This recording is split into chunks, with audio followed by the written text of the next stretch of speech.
I still remember the exact moment I knew something was wrong. It was a Tuesday afternoon in October. My daughter Emma had been playing in the backyard like she did every day after school. She was 8 years old. She loved collecting acorns and making little houses for the squirrels out of sticks and leaves. I was inside making dinner, chicken and rice. I remember because the pot was still on the stove when I ran outside calling her name. The woods behind our house weren't particularly big, but they were old, the kind of trees that have been there longer than the town itself. We'd told Emma 100 times not to go past the fence, and she never did. She was a good kid. She listened. But that day, when I came outside, the gate was open, just swinging there in the wind. And Emma was gone. I called her name until my throat hurt. My husband came home from work and we searched together until it got dark. Then we called the police. By midnight, there were dozens of people with flashlights walking through those woods. Neighbors we barely knew. Strangers from town, everyone looking, everyone calling her name. The police brought dogs. They searched for 3 days straight. The woods were so quiet. That's what I remember most. Even with all those people, all those voices, the woods just seemed to swallow the sound. The trees were so thick that even in the middle of the day, it felt like evening in there. Cold too, much colder than it should have been for October. They found nothing, no torn clothing, no footprints that led anywhere useful, no sign of a struggle. It was like she had just vanished into the air. The police started asking us questions that made my skin crawl. They looked at my husband differently. They looked at me differently, like maybe we knew something we weren't saying. On the 4th day, a volunteer found something about 2 miles deep in the woods. A doll. He brought it back in a plastic bag like it was evidence. It was filthy, covered in mud and wet leaves. The clothes were rotted and stained. The face was cracked, hair matted and falling out in clumps. It looked like it had been buried and dug up, or like it had been out there for years. The police asked if it was Emma's. I told them no. Emma didn't play with dolls much, and when she did, they were newer, plastic ones with bright colors. This thing looked ancient, handmade maybe, the kind you'd find in an antique store or a grandmother's attic. They took pictures of it anyway and filed it with the rest of the evidence that led nowhere. They gave it back to us a week later. I don't know why my husband kept it. Maybe he thought it meant something. Maybe he just couldn't throw away the only thing that came from those woods. He put it in a box in the garage. I didn't want it in the house. Weeks passed, then months. Emma's case went cold. The police stopped calling. People stopped asking. Life moved forward in that horrible way it does when you don't want it to. My husband and I barely spoke. We couldn't look at each other without seeing that open gate. I started having trouble sleeping. I'd wake up at 3 or 4 in the morning and just lie there staring at the ceiling. One night, I went to the garage. I don't know why. Maybe I needed to see something that proved she'd been real, that we'd really lost her. I opened the box. The doll was still there, still filthy.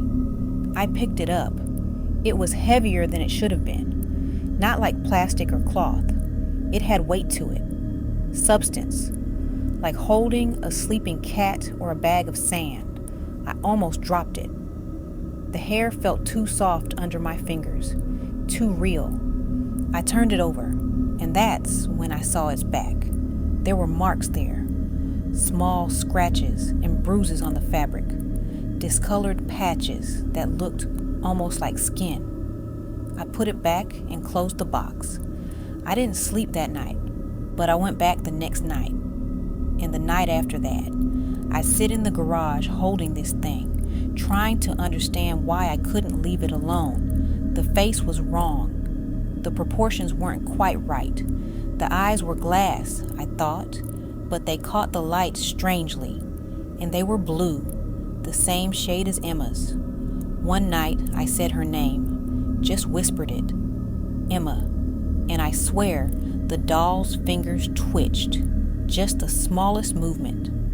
I told myself I'd imagined it. That grief was making me see things. My husband found me in the garage one night. He didn't say anything. He just sat down next to me. We both stared at the doll lying in the box between us. Then he said something that made my blood stop. He said he'd heard crying coming from the garage 2 nights before. Soft, muffled, like someone crying through a pillow. He thought I was out there, but I'd been asleep. We brought it inside. We put it on the kitchen table under the light.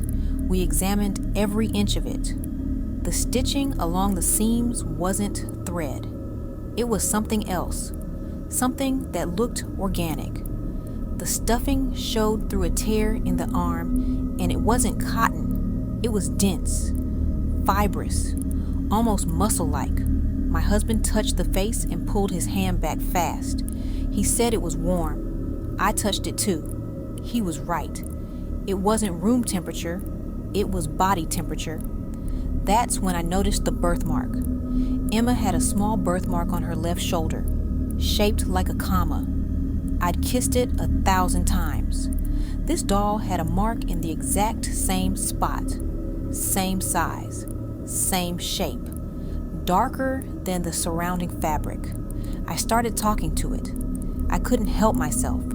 I sit with it for hours telling it about my day, about how much I missed her, how sorry I was, and it would respond, not with words, but with small things.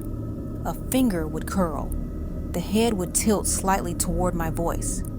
The eyes would move, just barely, tracking me as I walked around the room. My husband saw it too. We didn't talk about what it meant.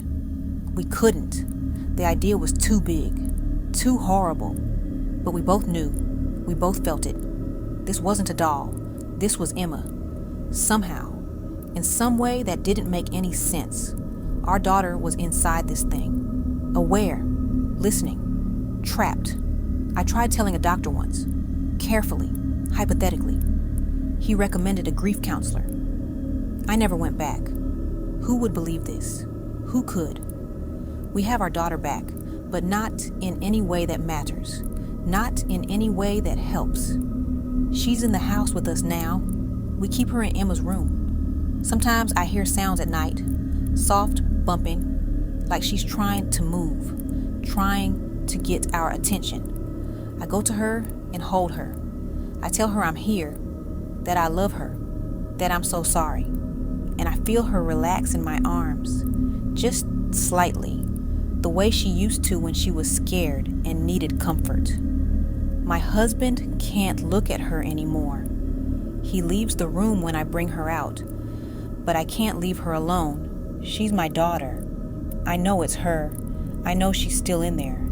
I can feel her trying to reach me, trying to tell me something. The way her eyes follow me, the way she seems calmer when I talk to her, the way she reacts when I say her name. I don't know what happened in those woods. I don't know what did this to her, and I don't know how to undo it. Maybe it can't be undone. Maybe this is what we have now.